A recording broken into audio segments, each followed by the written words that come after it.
What's up, Guardians? Welcome to another Destiny gameplay video. In this video, I'm going to showcase the Bronzed Chasma. Yes, this is another installment of One Man's Trash. But before I get into it, I gotta show you this. So pause. This is a bad situation. 3-on-1. I'm already taking damage. You'd think you'd be screwed. But wait.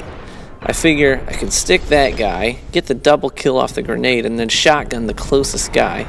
A very bad situation has turned into a pretty advantageous one and a triple kill. So I had to throw that in there. That was one of those moments where afterwards you're just kind of like, oh, you know what I mean? You know, we all have those moments. Luckily, now that we're on next-gen consoles, most of us, some of us, I suppose, now we can actually experience those moments and then share them, which is pretty cool. So anyways, back at it. This is the next installment, my third episode of One Man's Trash.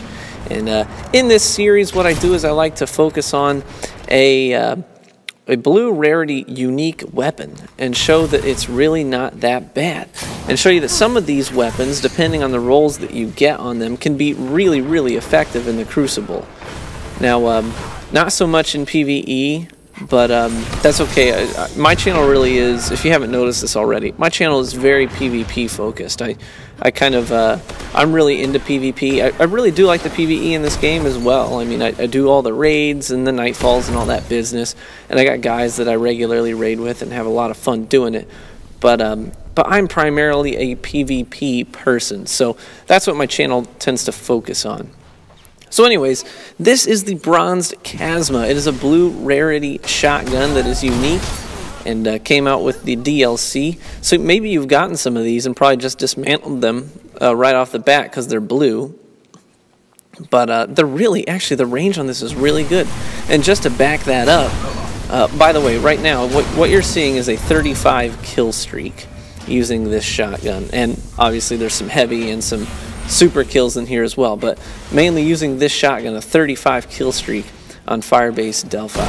So that's what you're seeing, and I'm throwing in some of my tips and tricks. So if you watch the lower left like that, I'm just kind of explaining what I'm doing in the footage and how it's helping me. So anyways, you can feel free to look at those and pick up on some tips and tricks for being successful in the Crucible. But anyways, I'm PvP focused, and I'm focusing on this Bronzed Chasma, and the range on it is pretty good. And just to back up how good this weapon is, this past weekend, I spent some time, I played with one of the Bungie devs and with Pope Bear from the podcast and a guy from Invigorate, and we were all kind of chatting while we were playing the Inferno playlist, and one of the Invigorate guy was talking about how the Bronzed Chasma is the shotgun that he actually used in the latest Iron Banner. So he was in a blue rarity, and these are the guys, I mean, you can trust what they say about PvP. It's kind of what they do. But anyways, just to back up how good that weapon is, the Bronzed Chasma, don't just dismantle it. Check the rolls you got on it. Mine has crowd control on it and some extended mags. But I'm not using the extended mags. I think what I'm doing in this footage is I'm using the heavy rounds that stagger.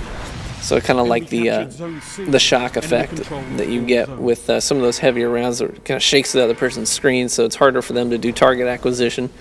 So anyways, that's what I'm using. So this weapon is actually pretty solid. So in this gameplay, you'll see mostly, once you get past this section right here with the heavy, I just wanted to show you this 35 kill streak because a lot of people are interested in how you make kill streaks last, and I figured a 35 kill streak is worth showing. So I'm showing it all undivided. There's just some sections are fast forwarded, but just so you can see how I stay alive as long as I do, how I traverse the map. So this is that 35 kill streak unbroken. So anyways, as you're watching this footage and enjoying seeing the Bronzed Chasma do its job, I figured I would also do my second segment of Let's Talk. And so in this episode, I figured I'll talk about the community as a whole. So the Destiny community. Now, a lot of people say very negative things about the Destiny community, and I think that part of that is because the people who say that, they aren't really heavily invested in the community. As far as their investment goes, it's pretty much limited. Usually, I'm not saying this is a one case fits all, but usually people's involvement with the Destiny community is limited to Reddit or the Bungie.net forums. And that's kind of how I started out with the Destiny community. But if that's what you see as the Destiny community, then you're really, really missing out. And if you're interested, the Destiny community itself is a vibrant, active, and dynamic group of people that is really, really awesome. And if all you know about the Destiny community comes from the forums and from Reddit, then you may have some pretty mixed feelings about it. Mainly because the voices that are the loudest in those social circles tend to be pretty negative. But I can assure you, having played with some of the people that I've had the wonderful privilege of playing with and being able to engage with certain people in the Destiny community, I can assure you there are very influential and positive people that are directly influencing this game. So there are people who are passionate about PvP and PvE and balancing and issues with this game, and these are the people that have connections. I can personally verify that Deej himself, the guy who's just lambasted on the forums, totally laid into on the forums. You may not see him a lot on the forums, but I can guarantee you he's playing with people who play the game.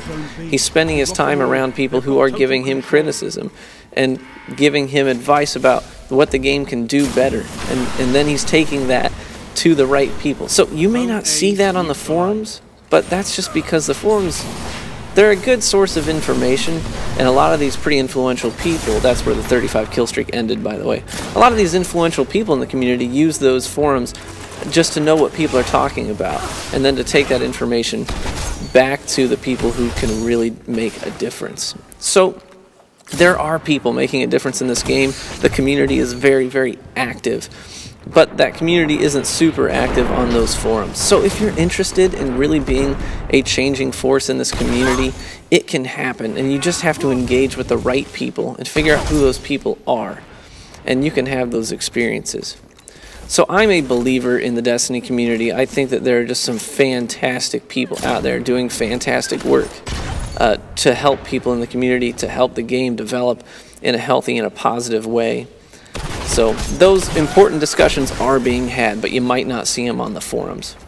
So anyways, I've been having a lot of fun recently. So these past couple weeks especially have just been me really trying to focus on engaging with these people in the community who are doing really good work. So for example, just a couple weeks ago I had the privilege of playing with one of the guys from DTR, the Destiny Tracker website, guy that helps manage that website, and his job particularly is to maintain community feedback and you know, help the website change and develop. And if you've been watching Destiny Tracker since launch, then you know it has undergone some changes and the site has become easier to navigate. It kind of focuses in on different parts of your gameplay.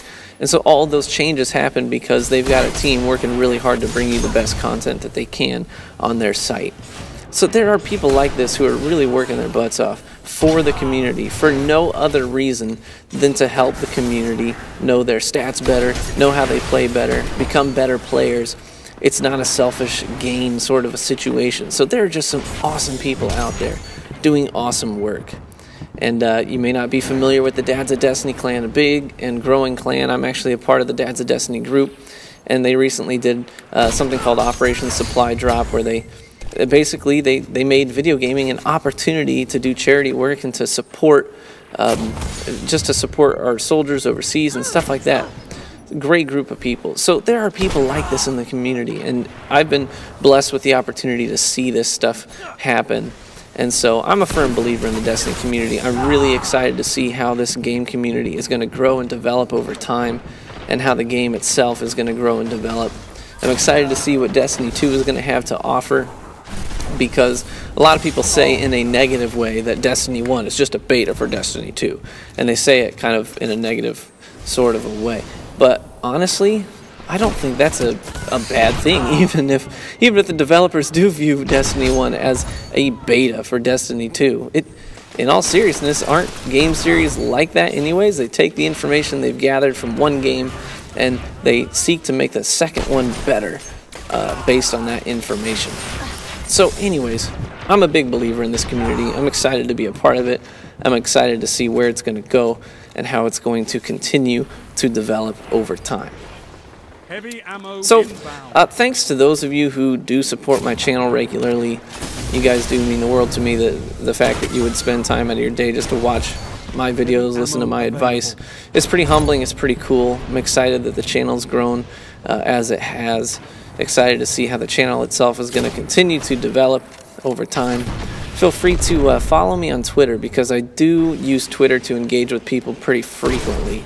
Now with the videos, I only post 2 to 3 a week, but on Twitter I'm able to interact with people daily, get feedback, hear suggestions for future videos, that sort of thing. So feel free to follow me there and to get involved with the channel in any way that you can. Also on Twitch, I do live stream Mondays and Fridays. Sorry for those people yesterday who watched my stream. It got interrupted halfway through. My kid woke up and he was very upset, so I had to shut it down early, but that's okay, guys. Thanks again for supporting the channel. We'll catch you later.